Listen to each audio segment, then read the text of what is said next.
Hello, everybody. Welcome to another week of Beyond Parody. I am your host, Dan Dillon. As usual, I'm joined by my co-host, Robin. Hi. Travis, Travit Woodside. Yep, that's me. Very good to meet you. Mr. B, our tech guru. Hi. And we have a special guest. Robin, do you want to introduce our special guest this week? I do. This is Dr. Colin Wright. He's down in my bottom left square. I don't know which square he's in for the rest of you. But Colin is amazing. I came across Colin on X just in my For You feed, which I know people say is a garbage pile, but I meet a lot of awesome people in For You. So Colin on X is Swipe Right, WRIGHT, but he's also the CEO and editor-in-chief of Reality's Last Stand. He's an evolutionary biology PhD and a Manhattan Institute fellow. Sorry, I can't read today. So he has writing that has appeared in the Wall Street Journal, The Times, The New York Post, Newsweek, City Journal, Quillette, Queer Majority, and other major news outlets and peer-reviewed journals. And Colin is amazing. If you go read his stuff, it just started popping up in my feed. He takes, because he is an actual biologist, you would have been really handy during Ketanji Brown Jackson's confirmation, because you could have told her, you don't actually need to be a biologist to know that there's a difference between men and women. But you do some amazing work from a scientific standpoint of debunking some crazy like the sciencey trans stuff of, oh no, there really are no differences between men and women. And look at this, men don't have a physical advantage over women. And you come in with the data and the facts. And I've really enjoyed following your stuff on X. Maybe you could kind of start open up for us by telling us a little bit about your work, what you do, and then we have some interesting papers and studies that we'd like to talk about. Yeah, no, thank you. I'm just like in this really weird spot of being just like this, like my life is basically communicating like just basic truths that everyone already knows, like intuitively, and if they just have two like functioning eyes, about biology, what's true, that there's just males and females, and that's it. I never thought this would be like what I do for my career professionally, because I was actually trying to become like a real academic and be a professor. But people just, started coming to me with these questions, and I guess they just needed somebody with a PhD to like tell them that no, they're actually not crazy, because you have all these other people with PhDs telling them that they're crazy bigots for believing that there's only men and women. I don't know. So that's kind of what I've been doing for the last 7 years, really. I started talking about this in 2018, and I was just doing it on my own for a while. And then I got picked up I used to work at Quillette for a little bit, writing about these topics. And now I'm working at the Manhattan Institute, doing the whole policy angle about this stuff.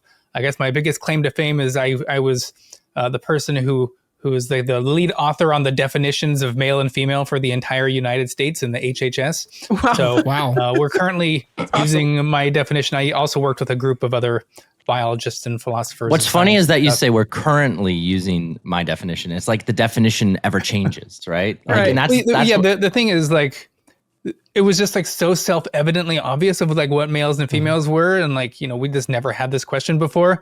Yeah. It was never actually like defined in the legal text, because it was just so obvious.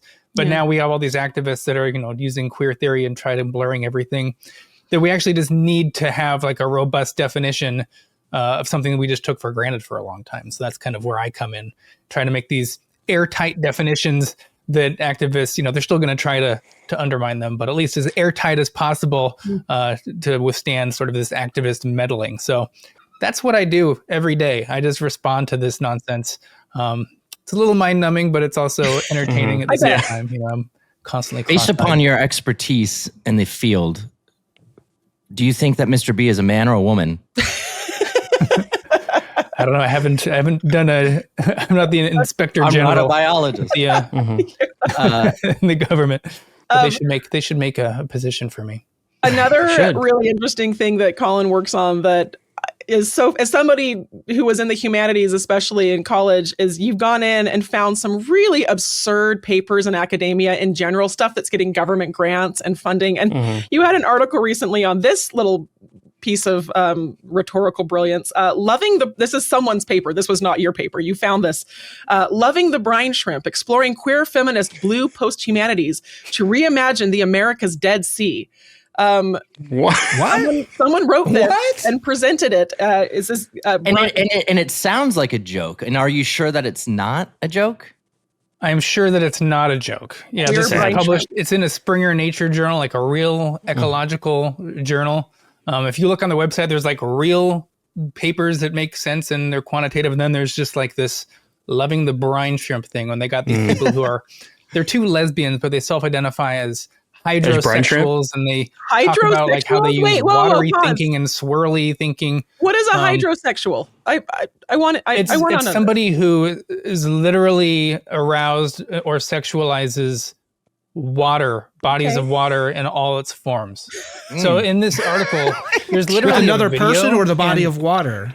Yeah, yes, yeah. I mean, that's exactly. They must there's love a Moana. video in this article that I wrote that shows them. They have this procession because they're marrying the brine shrimp in Utah's Great Salt Lake. Oh, that's where they right. go, I'm and in it's the most insane video. We put like this Mystery Science Theater 3000 like silhouettes over it because it's just like so insane.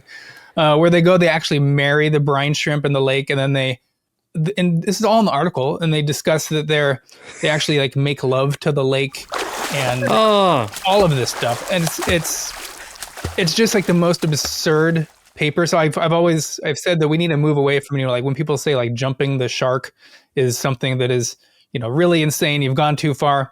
I think the academic equivalent of that needs to be like, you've married the shrimp. Hydrosexual. You've just done something that's just like so absurd that only like is beyond parody. It's like, they really married the shrimp on that one. Well, that's what the show is called, Beyond Parody. So you're in the right place. But like I read the article and it said that they telepathically receive consent from the shrimp to do this. They did. There was actually a really problematic part where they're just like, do you consent, brine shrimp, to like us marrying you? And they're like listening. And obviously like the brine shrimp aren't going to respond because they don't talk. Shrimp. They're and they're just like, well, I didn't hear a no. And it's like, that's a problem. I thought we needed like affirmative consent here. So you're marrying without them just because they didn't hear a no. How long do brine shrimp live? Do you know that? Because are they all widows now? I think fairly short lifespans, but they're known for being able to like live in like a 100% desiccated state, like dried up for like centuries, and they can be reanimated. Like sea monkeys. You guys remember sea monkeys? I do remember sea monkeys. You could have them mailed to you, and then you could reconstitute them. And I had them as a kid. So they're basically like Nancy Pelosi? 100% desiccated, yeah. Well, I would say I live in Salt Lake. I can see the Great Salt Lake from my front window, and I have been out there. I would not want to marry that. There's some beautiful lakes I might consider marrying, or whatever. Or they married the brine shrimp. But the Great Salt Lake is not particularly beautiful. It's very stinky. I've never even touched the water. I've lived here for 35 years. It's not an attractive lake. I'll say that. Travis, can you say I do in shrimpese, please? Well, they don't actually talk, Mr. B. They don't. There's no shrimpese language. It's all telepathic. This is how he would do it. He would just look at you and think. It's telepathy, yeah. They actually used CGI. They made CGI brine shrimp in their video, so you could like see them. Wow, they must have had a pretty good grant. Sense. So do they get federal dollars for these sorts of projects? So these researchers I think they were in Poland, and there's actually like a strange, like insane amount of this, completely deranged stuff coming out of like a lot of European countries. So no, this was paid for probably by the Polish taxpayers, just because, this person has a job at a university. So in some way they're getting funding from taxpayers, even if it's not like a grant.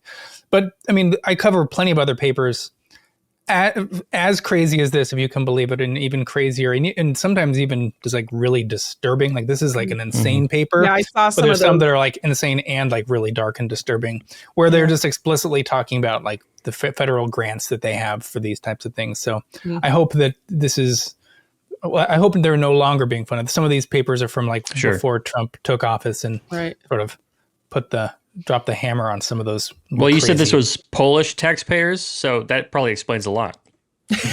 Yeah.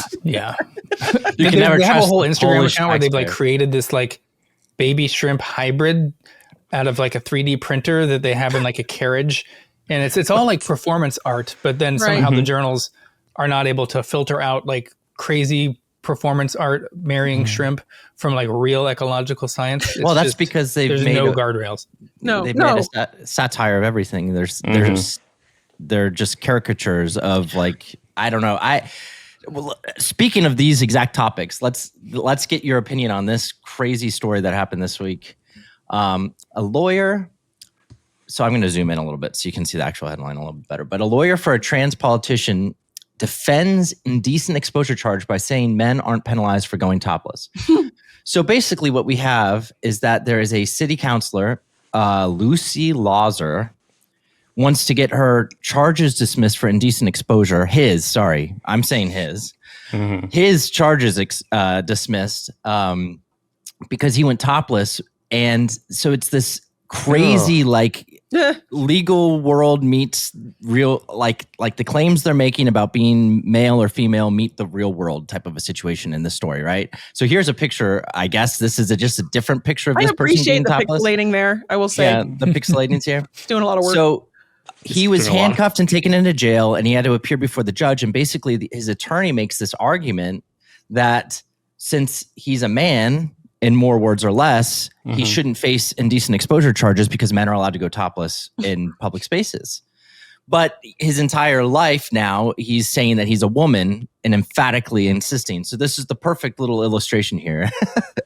Sweating, trying to choose, go to jail for public nudity or admit you're a man. So like, this is perfect, right? Like this is the perfect story. Like this is what shoots a hole in their narrative 100% when you actually have to deal with the repercussions of this stuff, right?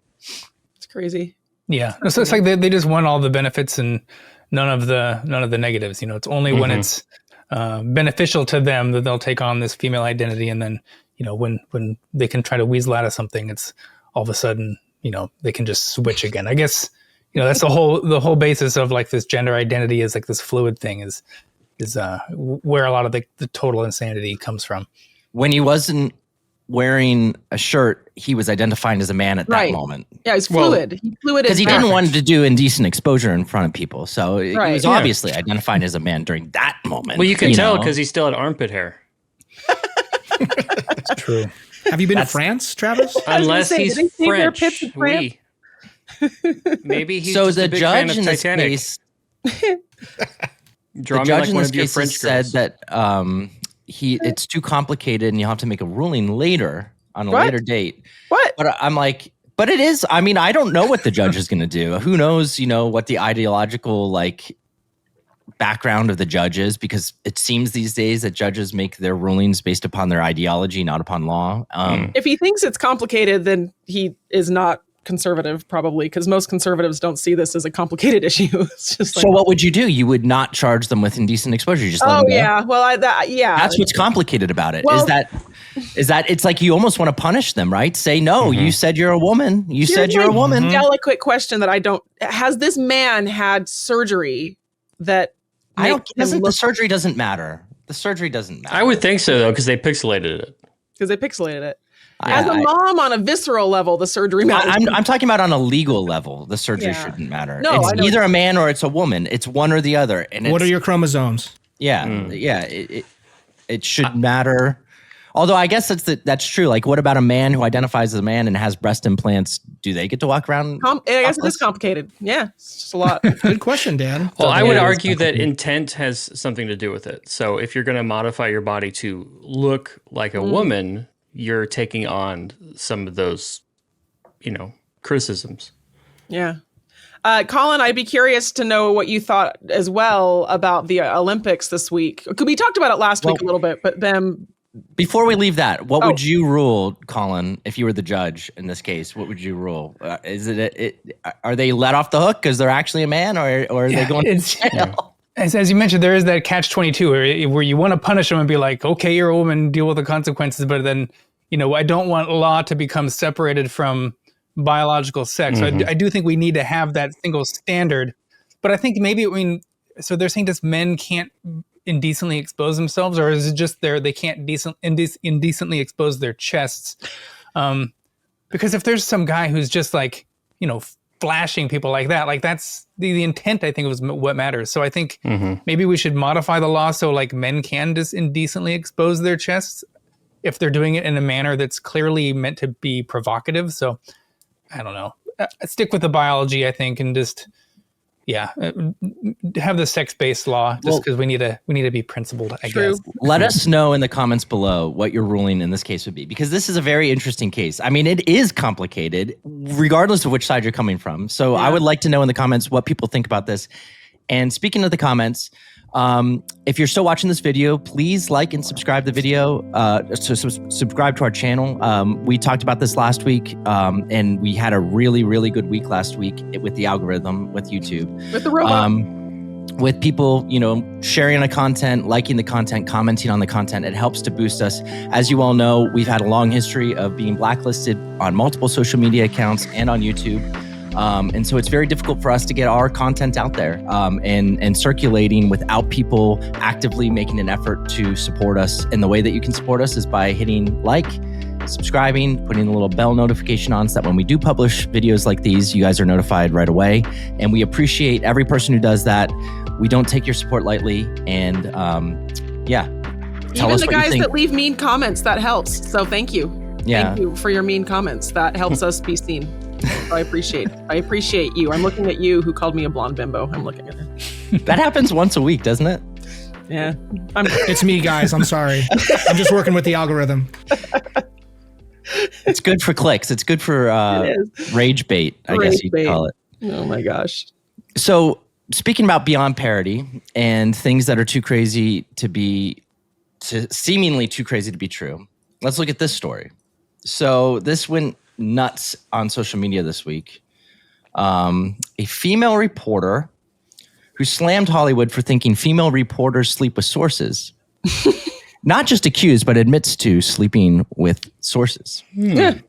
So rules for me, but not for me. This comes as no surprise to anybody, but I mean, it's a pretty high profile situation here. Her name is Olivia Nuzzi or Nuzzi or however you say it.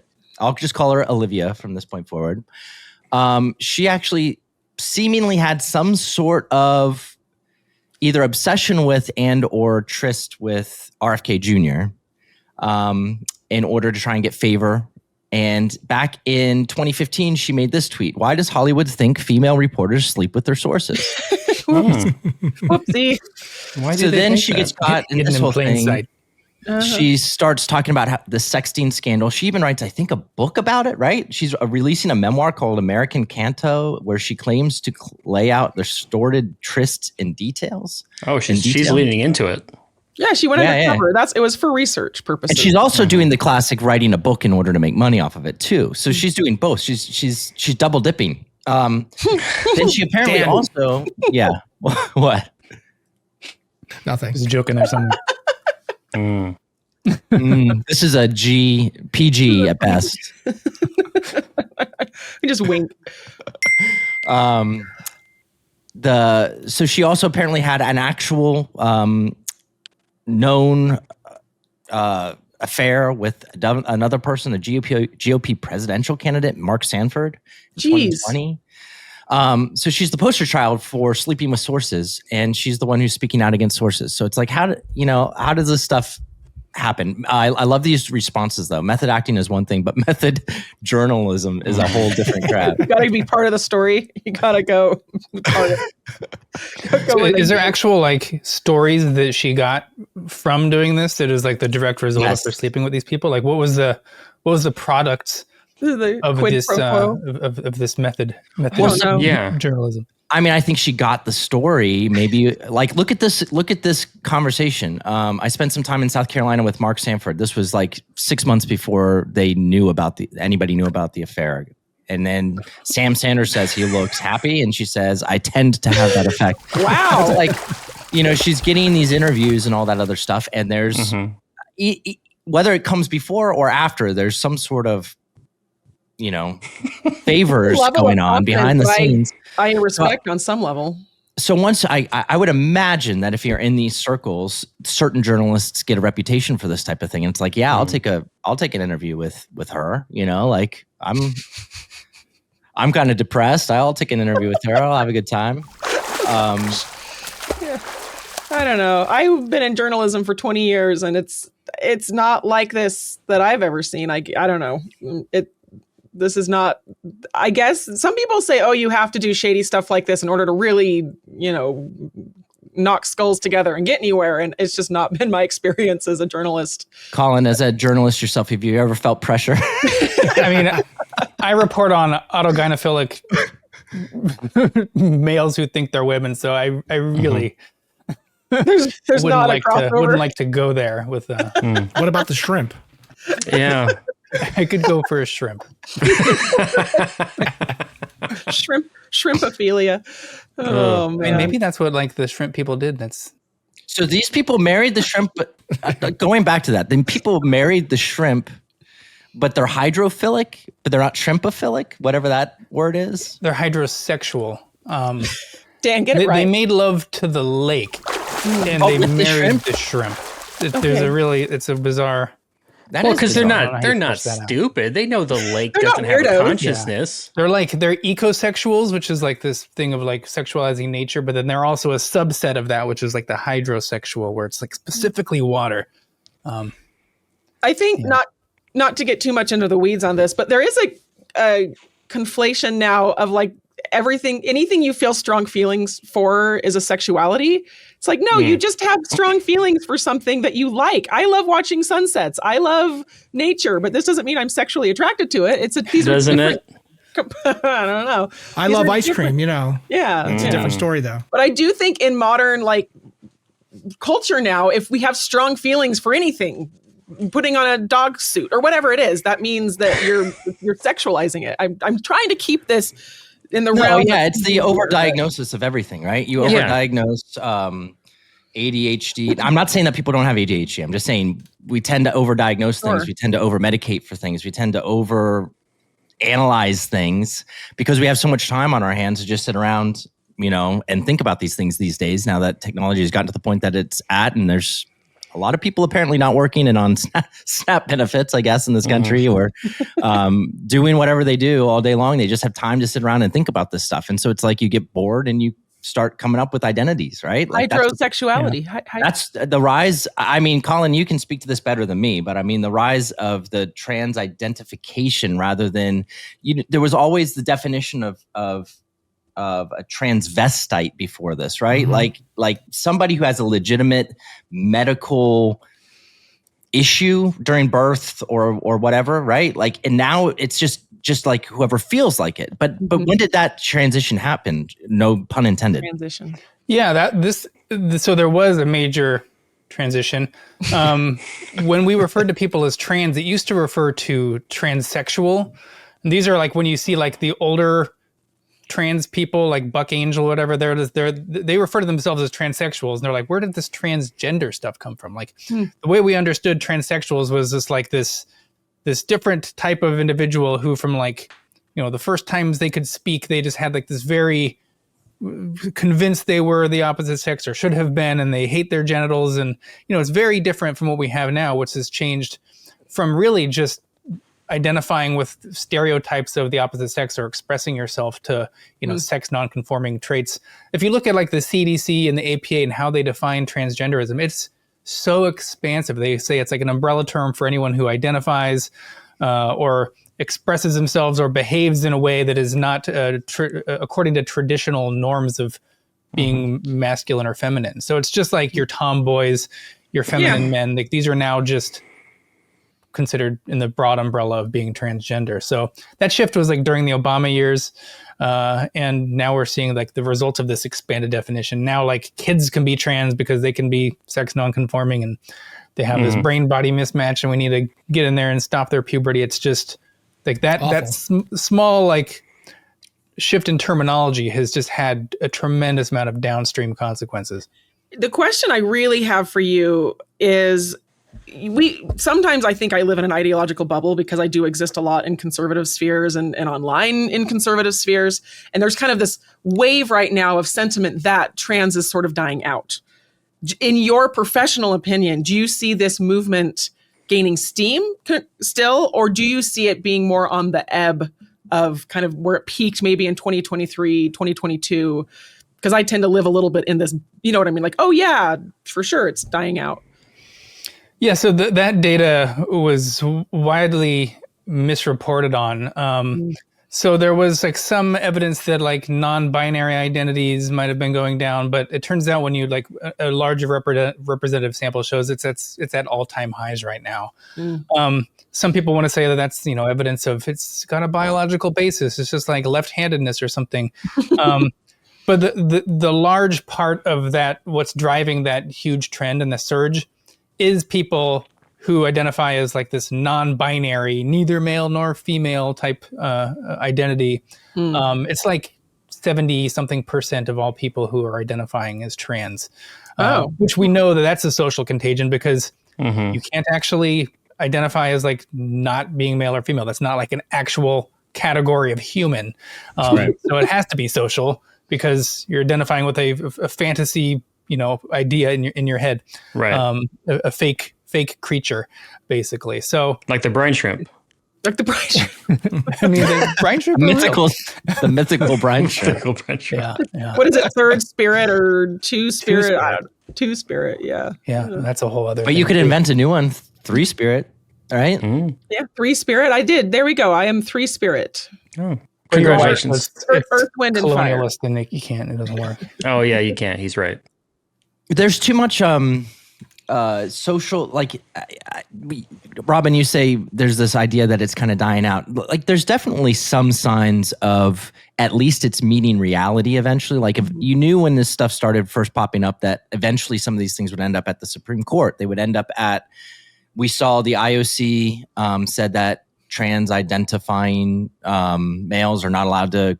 They discovered new information. How does it work? Is it trans identifying females? Is a guy pretending to be a girl? Is that what it's called? A trans identifying female? Or no, I think trans identifying male just means a man who thinks he's a woman. But okay. Well, anyway, they're not allowed to compete in women's sports. They've said it, right? Like, and I guess that they're going to adopt some sort of actual genetic test or something like that, lift the skirt test in order to determine who is lying or not. But like, those are the types of things that like, when it first came on the scene, it was so insane. And you're just like, what is going to happen here? We're going to end up at the Olympics and you're going to have, 12 runners and they're all going to be male eventually, right? Like running in the female category. Like eventually that's what's going to happen because there's too much social reward for identifying that way. They can't take their shirts off. They cannot take their shirts off while they're running. And then you see some court rulings and things like that are happening where they're finally like, and you see this case right here with this judge having to make a decision about, is this person actually a man or a woman? And you hope that these things come down on the side of truth and the side of reality. But I don't think on the social side of things, it's improving. It doesn't seem to be. People are like, oh, Disney's going to back off of all this stuff. They got rid of their DEI department. I think that's just all them. They're responding to the backlash and trying to hide it, right? Like they're just not going to put that stuff because they know how much negative attention that it brings. Yeah. It's back to how it used to be where it was all subtle. And then they kind of went too far and they're like, oh, wait, we got to go back to the shadows a little bit. The question is the trans bubble about to pop? No, gross. I don't think so. I mean, I think we're going to get more sane laws and stuff like that. I think there might be some things fixed, but this could all be overturned if, we have a Democratic president come in line. I think they are poised to just like take back everything, I believe, if we don't defend against it. But I mean, if you look at the younger generation, especially in like blue states, it's just kind of this cultural norm now that just what we used to just call common sex nonconformity. It means you're trans. It means you're queer now. And so it's hard to get that out of the water once it's in there. I think, if you go to like whatever the generation is beneath Gen Z, they might be rejecting this a little bit more incrementally because it's kind of cringe and the stuff that their parents are like talking about. But it's yet to be seen. I mean, right now we're still at an all-time high. If you look at just like trans identified by age, like the youngest groups, it's like 15% identify as some version of trans. It's insane. It just doesn't even make any sense. It's obviously a social contagion because it's not something that's naturally happened in the history of humanity. It didn't take the internet for people to if what they say is true and that this is natural, then it wouldn't have taken the internet existing in order for it to come out, right? And what we need to realize too is that we were a couple 100,000 votes away in key states in 2016, I think, from having misgendering somebody be a federal hate crime, right? Because you'd end up with a liberal conservative Supreme Court. So ultimately, everything would end up passing up a chain to them instead of a conservative Supreme Court. And now people know they have to kind of play by the rules because somebody's going to be a check and balance system is going to actually work. Man, if Hillary Clinton had won and we'd had 8 years of Hillary Clinton or whatever, I voted. I mean, you saw what was going on under Joe Biden. 4 more years of that administration. Also, with the Supreme Court is what held this back. Honestly, it's Trump winning in 2016 and making those important nominations is what held this at bay. Because I honestly think that if he had lost in 2016, these types of things would be memorialized in law and legislation, that they would be hate crimes. Don't you guys think that? Yeah, that election was key. I don't think Hillary at the time in 2016 was as radical as like Kamala was last year. I think Hillary's an old school Democrat who even I see little inklings of what she's saying now that she's not fully on board. But I think with the Supreme Court, 100%, she would have put liberal justices on that would have been ideologically swayed. And then people would have appealed up to the Supreme Court with a lot of these cases where people are in trouble for misgendering or whatever, and they would have ruled on the side of the person who is misgendered. Yeah. And I honestly think that would have become precedent and would become law. Yeah. If they had won, I think we would have seen like the apparatus they were building, like the censorship apparatus with Twitter at the time. I mean, Babylon Bee, you guys are like, this podcast might not even be possible right now. Or at least you wouldn't be able to post it on Twitter or X if Elon hadn't purchased it. Or YouTube. I'll just say that too. I mean, this is going to go on YouTube, and YouTube is not enforcing things like this. We can have this conversation now on YouTube, I believe, without being censored. And we would not have been able to do that. Just 4 years ago, you wouldn't have been able to do it no matter what. Right. But I mean, you literally wouldn't be able to do some of these things, just like what you're seeing over in the UK right now because of actual laws. Right. Just what you're saying online, getting you arrested just for saying that there are two sexes, not even genders, just saying there are two sexes could get you in jail. Yeah. I mean, I got banned on X back in the day for posting, there's only two sexes, misgendering Leah Thomas, that type of stuff. I uploaded a cartoon that just had it was like a trolley problem, had to do with trans stuff. And like the person with the crank on the trolley problem was just like in a trans flag and it had a beard. And they just assumed that I was making fun of trans women. I guess it kind of was, but I got banned on Twitter for a while for that back in the days. And that was just did you really cartoon meme. How did you get unbanned? Did you delete it, or did they just? How did you get unbanned, or was it just like a 10-day block type of a thing? No, I appealed, and then they actually responded to my appeal miraculously. So yeah. Took a couple of days, but we tried appeals. That didn't work, so we had to appeal to a billionaire. And it worked. And that worked. And $44 billion. And you saved the world. No one could have expected Elon Musk would have done it. I saw it described as like people didn't expect that like you could just purchase the Democrats' Death Star like halfway through it being built. And Elon's like, I can just purchase the Death Star? Like, okay. Yeah, Luke Skywalker should have did that. Would have saved a lot of trouble. Yeah, and then just turned it around.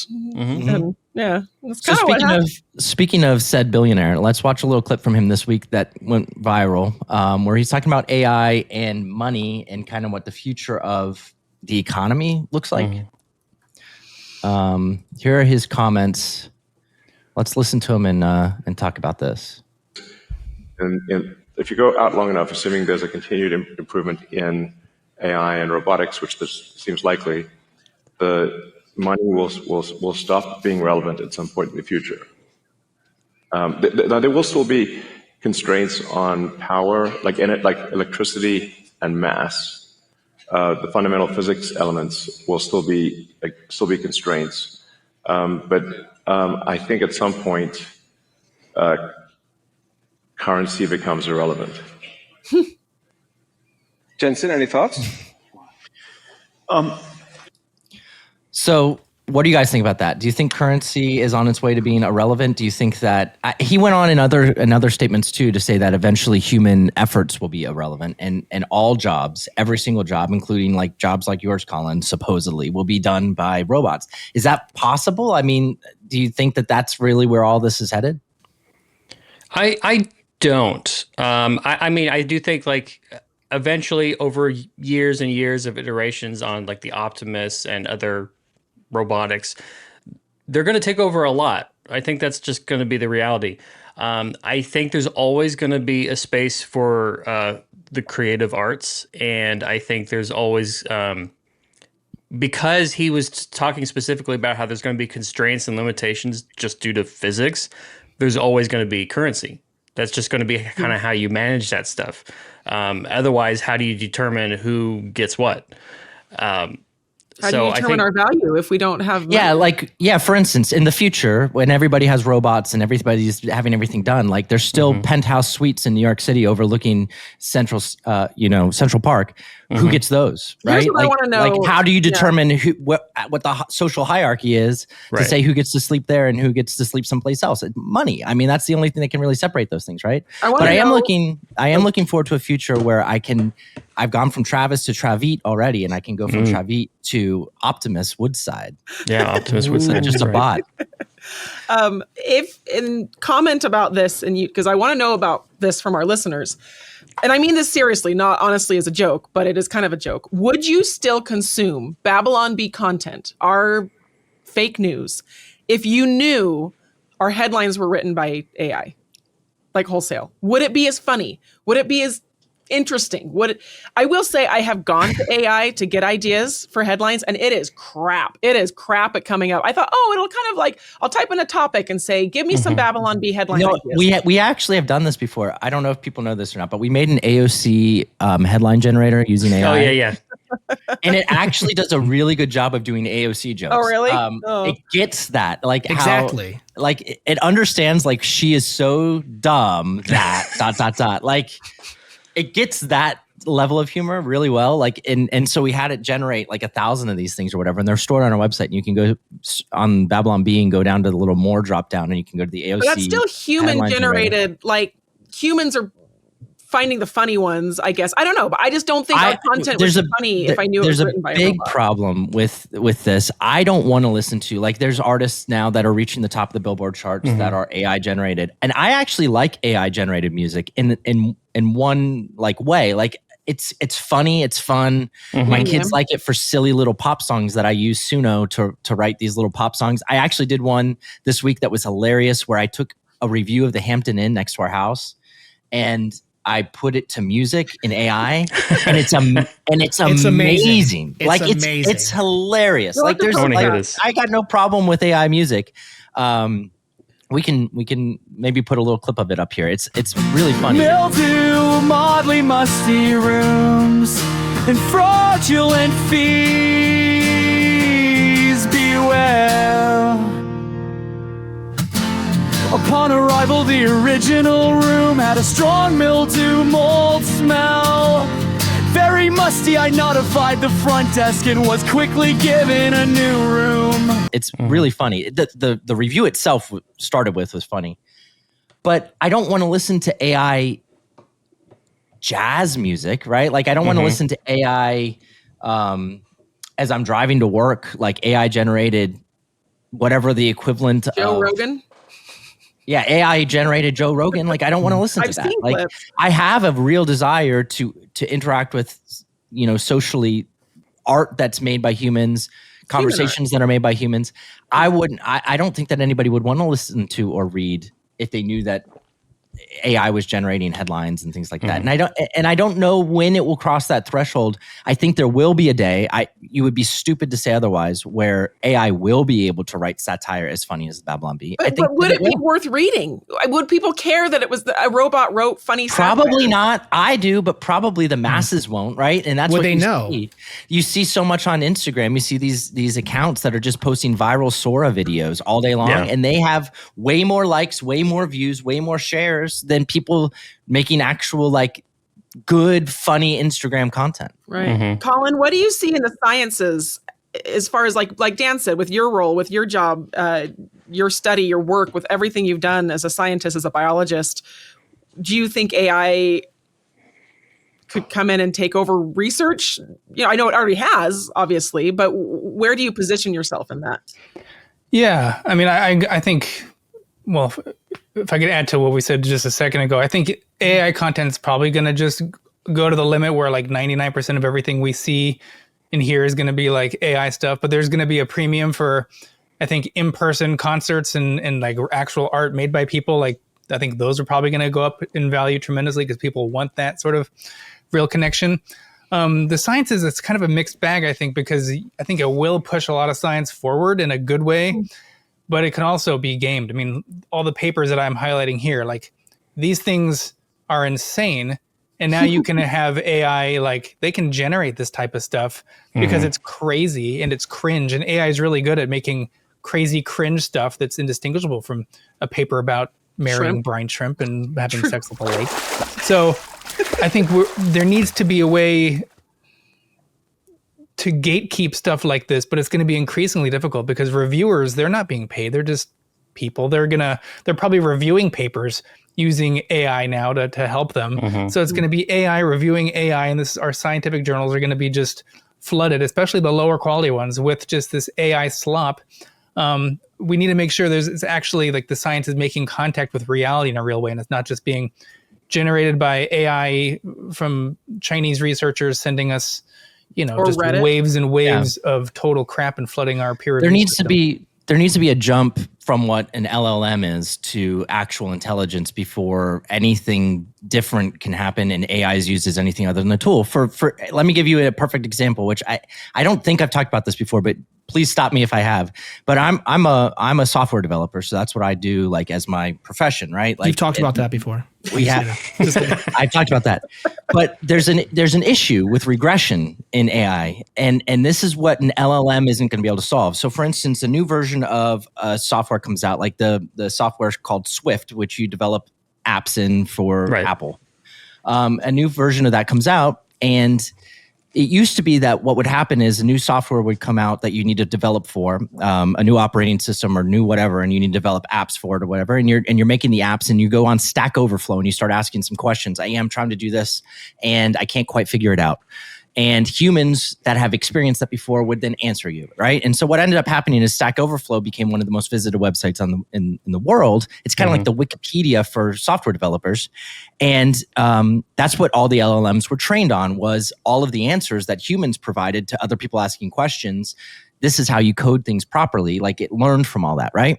Well, here's the problem. Nobody goes on Stack Overflow anymore. So when there's something new that comes out, like PHP 8.5 just came out, or Swift 5.6, or whatever is coming out next, Swift 6, there's no questions being asked on Stack Overflow, no answers being presented by humans on Stack Overflow. So LLMs aren't being trained on anything for these things. So they don't know. But people forgot how to ask questions, and people forgot how to answer questions already in this field. And so there's nothing new for the LLMs to train on. So the LLMs don't know the answer. So what happens in that? So we've reached a plateau. But basically, what would have to happen if AI doesn't improve past the stage of just being a language model, is we basically just have to stop where we're at right now, and technology would never progress because we'd have to continue to use all the software that we currently have. Otherwise, we wouldn't be able to get the answers from AI.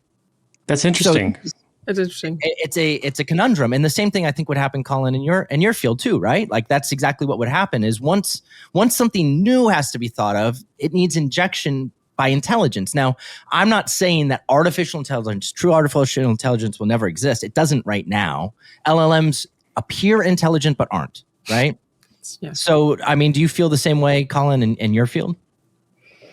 Yeah, I mean, especially in fields like mine. So mine was very much hands-on, like in the field. You have to go in there. I was making societies of spiders and wasps and things like that. So it was very much making contact with actual reality.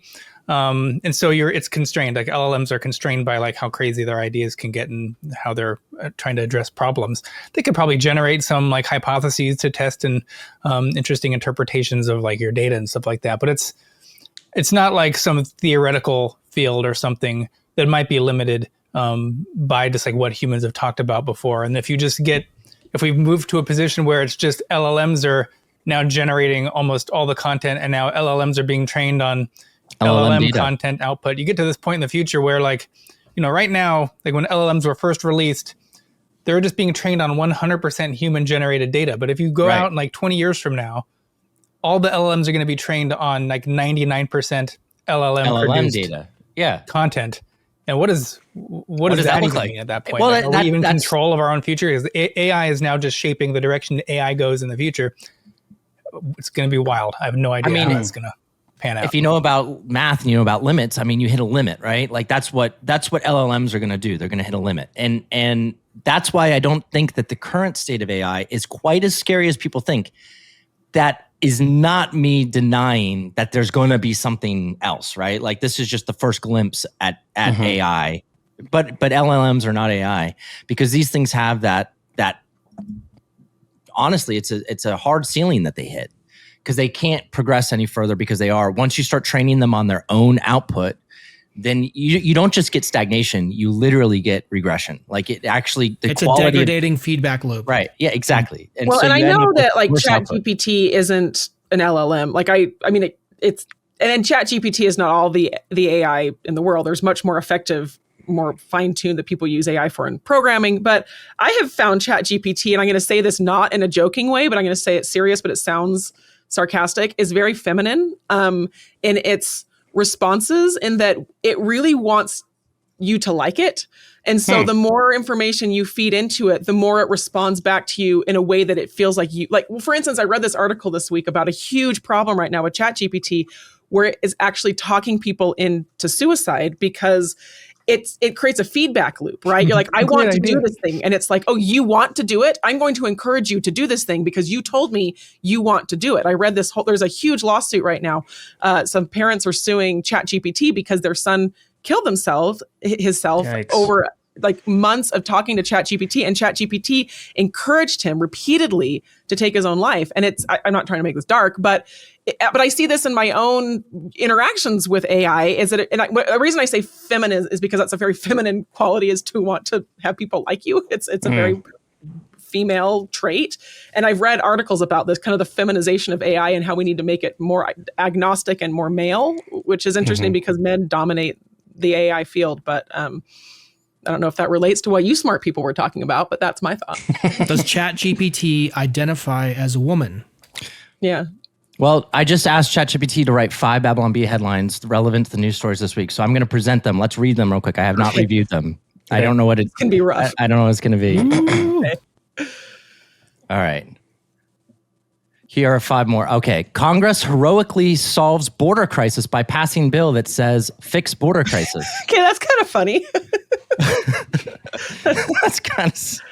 White House clarifies president didn't freeze during speech. He was simply buffering. Okay. It's like a Biden headline.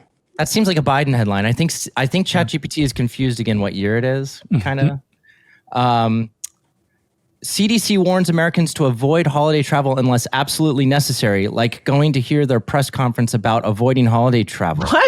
What? That makes no sense. The zinger. Local voter swears he'll wait for all the facts before ignoring them completely. That's good. That's okay. So we got one good. Travis, which one of us? If you use that, I won't tell anybody. We're going to Rochambeau for that one. That's right. Economists assure public inflation is under control while frantically calculating cost of saying that. That's actually really good too. I think that one. I mean, 1 and 4 are probably the best ones. 4 is the best one. 4 is great. 4 actually made me laugh. I actually like that one. Okay, now to make this meta, Travis, we should pitch that. Publish it tomorrow before the podcast comes out, and then I've already asked people to tell me if they would like a headline that AI wrote, and then if it comes out before the podcast, we can see if people liked it or not. But then it'll backfire, and they'll love it, and we'll all be out of a job. We'll all be out of jobs. It's true.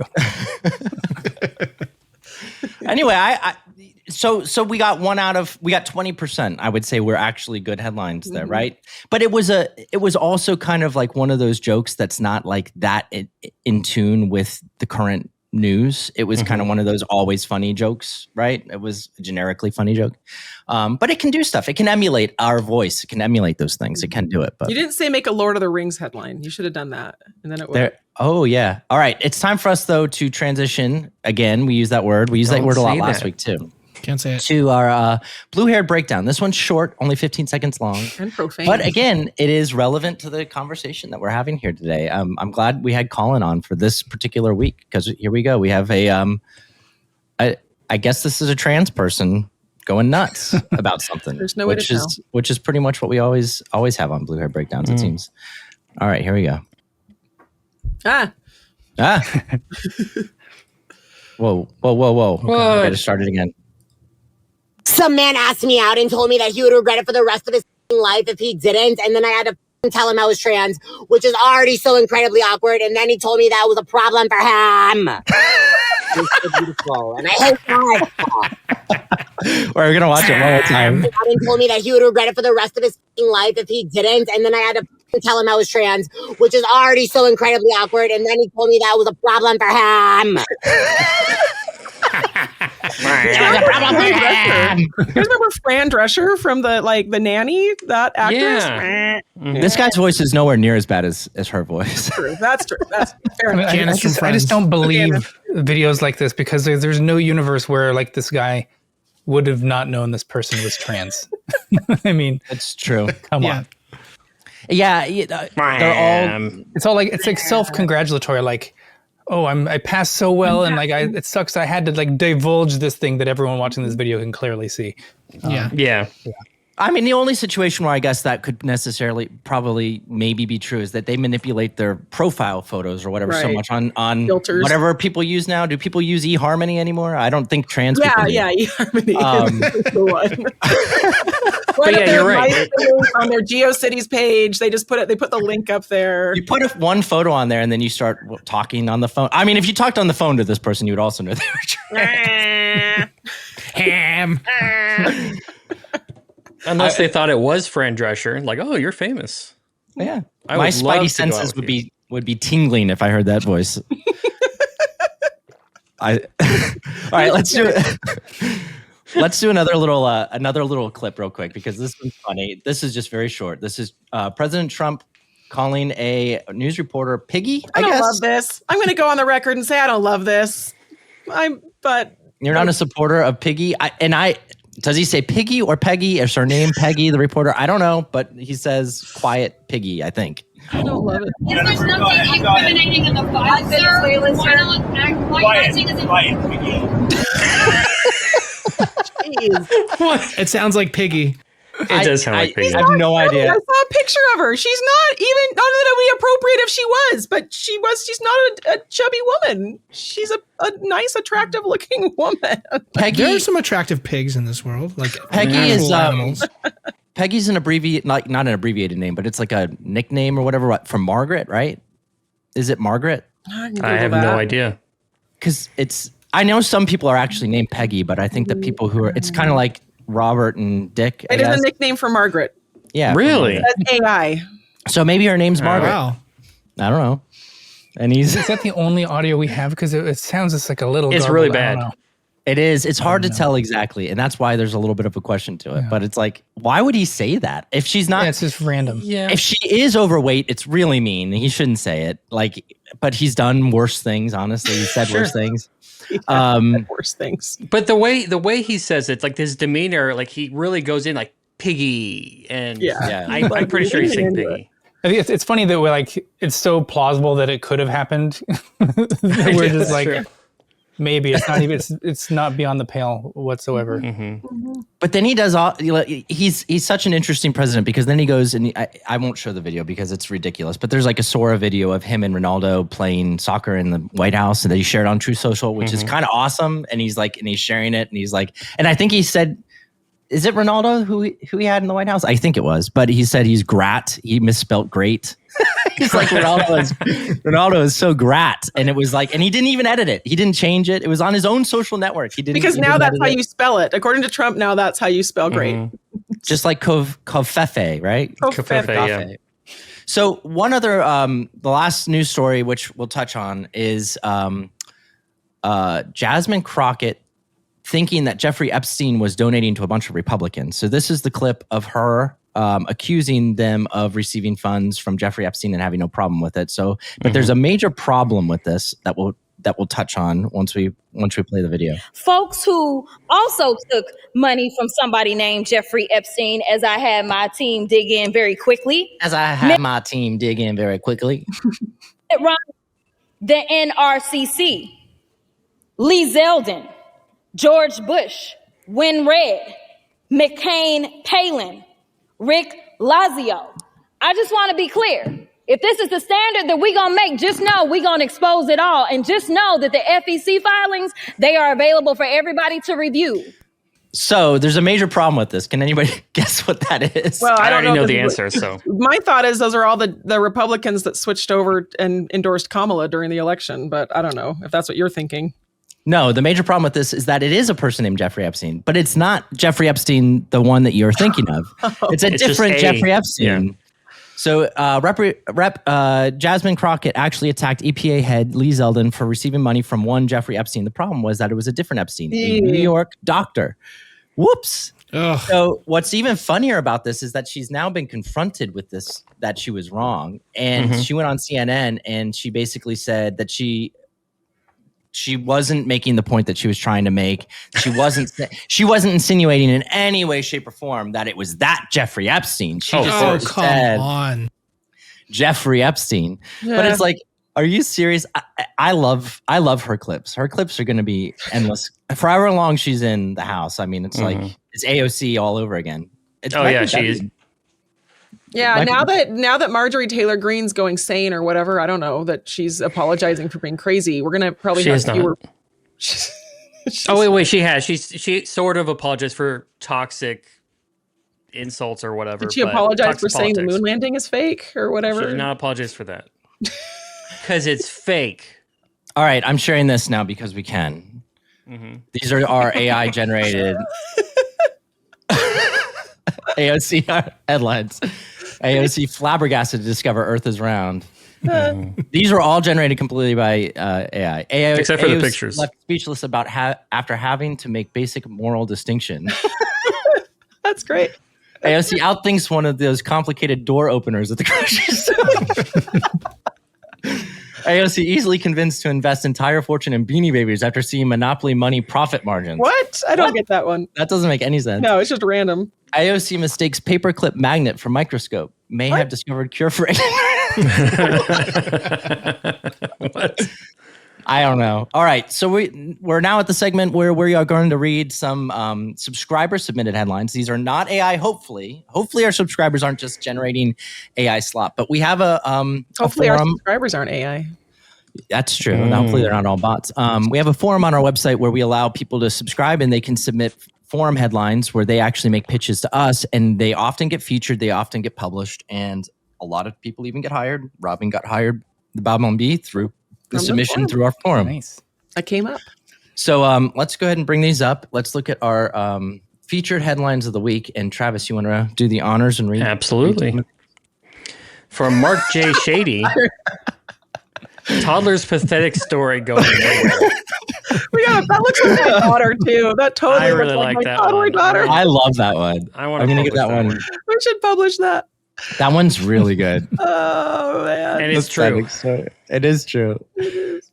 All right. There's another one. From Dr. Madness, David soothes Saul with face-melting shred of favorite song. Oh man. We've done similar things. No, that's an AI image. Yeah, that definitely. Yeah. No, that's really King David. Really, King David. From Skull Crazes, scholars believe David's first words to Bathsheba were, "May I meet you?" Oh my God. That's from, was it Bill Ackman? That timely. That's actually if it maybe reworded slightly, is actually a really poignant, really great. But I don't know how many people are really familiar with the "May I meet you" thing. That was a great. I'm not actually. Bill Ackman said the best pickup line is to approach a woman and say, "May I meet you?" Which doesn't make any. It doesn't make any sense. Yeah, because he was talking about it when he clarified. It wasn't like they were on like online chat or something. Like he physically saying this to a woman in person to them. Yeah. I don't know. Really funny. It certainly helps. It certainly helps that, and he said I almost 100% success rate. But it's like, of course you have a 100% sex rate. I'm filtering down. Sex rate. Sex rate. Because you're a billionaire, right? Like, I mean, you're a well-known billionaire. You're a famous billionaire. From CC Laws, Catholic Church now offering 50-year purgatory plans.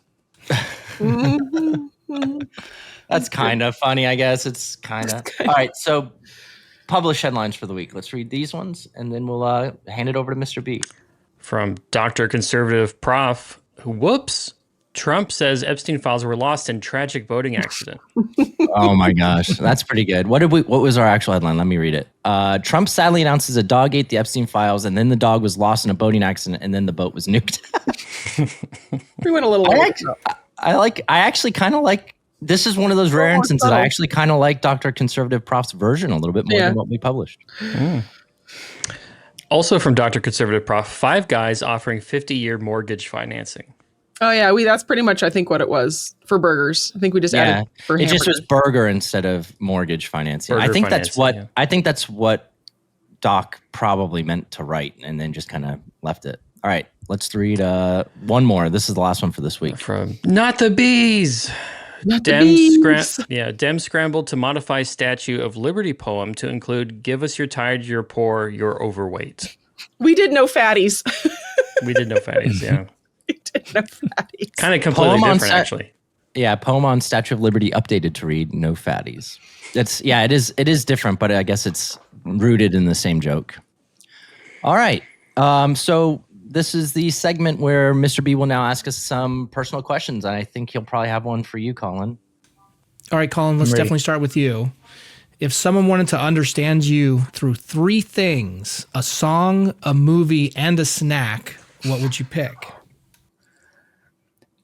A song would have to be anything by Primus, and that's going to be polarizing if you don't know who that is. Ooh, Les Claypool. Got Dan's attention. Exactly. So what was it? A song, a movie, and a snack? Is that what it was? Mm-hmm. Movie would have to be Braveheart. I've probably watched it over 100 times all the way through, for sure. Good one.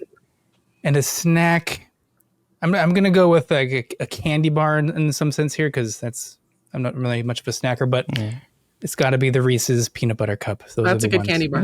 Yeah, that is great. And Colin, this one's for you too. Have you ever been to see the Wright Brothers Museum in Kill Devil's Hills? I have North not. Carolina? Why am I asking that? Although I do have a brother, so we are. Are you possibly related to the Wright brothers? No, not to my knowledge. I think we briefly looked, but it didn't pan out. Sad. There was a chance. There was a chance.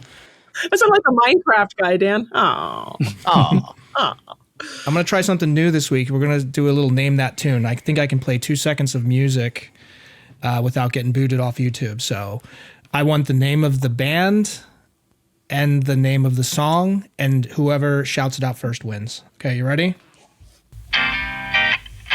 Oh, that's Weezer, Say It Ain't So. Weezer. I got it first. Dan wins. Dan wins. I said the name of the band or the song, and you said the. I said both, Robin. I said both. Fine. Okay, hold on. Here we go. That was unfair to everybody else, though. I know. Well, I know you pretty well, so. All right, I was almost there. Got it. Pearl Jam. Better. Better Life. It's the only Pearl Jam song I know. Even Flow. Yes. Wow.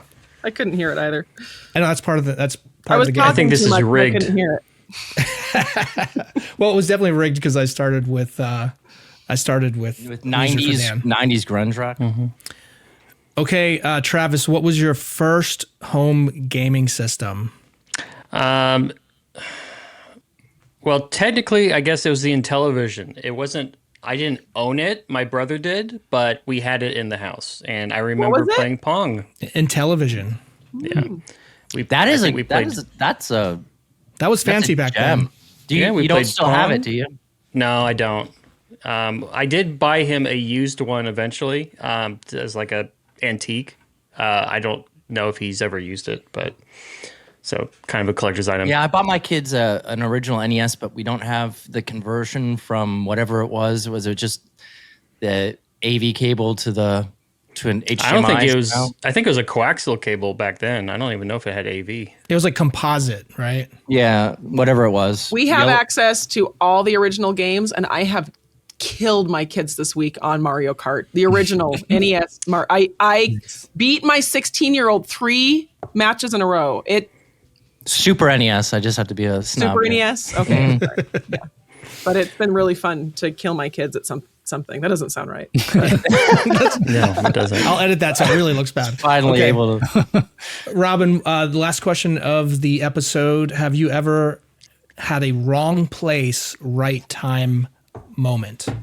Wrong place? Like I showed up somewhere wrong? I mean, that's my whole life. That just describes my entire life. It's happening right now. I'm like, I don't know why I'm on the show, but they put me on. I can't think of anything specific. I've bumped into friends in like the Paris airport before. You probably wanted something more profound, but that's the first thing that came into my head. It was just like, whoa, what are you doing here? Holy cow, what are you doing here? This is weird. I mean, the Paris airport is definitely the wrong place. That is definitely the wrong place. You should never be. This is one of those questions, B, that I'll give like a stupid answer, and then at 9:00 tonight, I'll think, oh, that's the answer I should have given. So tell us your real answer, Robin, down in the comments later. Yeah. And people will then go back down to the comments. So Colin, thank you for joining us this week. Thank you for all the listeners. Again, if you made it this far into the video, then you must like it, I would imagine. So go ahead and give it a thumbs up. Give us a comment below, like we talked about before. Let us know what you thought about the episode. And we look forward to seeing you guys next week. Cheers. Thank you. Cheers. Thanks for having me. Just not immediately. After the AC was turned on, it gave off a mildew smell. I would consider myself very qualified expert in this field. I have a background in mold restoration and biological chemistry. I'm also a real estate advisor with multi-disciplines in the industry. I advised the manager on duty the filling day that I was 100% sure my daughter had a reaction in the room and had got sick. I was given a second room with a lesser amount of mildew and musty smell. Unfortunately, the room was also emitting a musty smell, just less than before. I called the front desk to report that the TV was not working. No one picked up the TV, would turn on and off by itself and continued to reboot on its own. The following day, I reported the problem to the front desk face to face, stated that the TV had pixels. I also reported that the mildew smell and that the room's musty mildew AC and room was causing my daughter to get very sick, and she could not sleep due to conditions. We did not want to sleep with the AC off. I was offered a new room on the upper level. I had a very disappointing experience at this Hilton due to the way management handled a technical issue with the TV in my room. After noticing that the screen had become pixelated and was not working properly, I did the right thing and reported it to the front desk.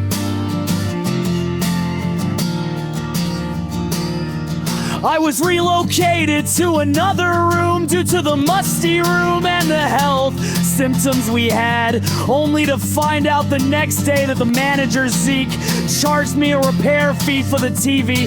He said he would call the highly respected guest that stayed there before me and ask if the TV was working when they left the room. But he assured me he was not blaming me for damage. He said he was a new manager and he did smell a weird smell, but he's the only one who can smell it on staff because he just moved from Colorado. Zeke made a snap judgment and insinuated that I caused the damage, despite the fact that I was the one who reported it.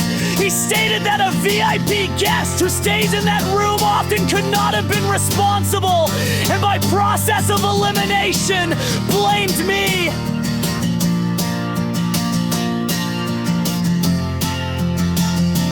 This was incredibly frustrating and unfair, especially considering I spent very little time in the room. A quick online search reveals that pixelation and screen failure can stem from many causes, including corrupted signals, display panel failure, failure or even firmware glitches, none of which would be the fault of a guest. I expected better judgment and professionalism from Juno Hilton management. Suk and his upper management have made a false damage claim. Today I contacted Zeke. He said the manger is not available for conversation. If you come back, I will call the police. Zeke, the manger will do whatever he can do to manipulate guests. He also assured me he was not blaming me for this. His manager instructed me to call Hilton Membership Z. This experience has left a very sour taste, and unfortunately, I can't recommend this location to other travelers based on how this situation was handled.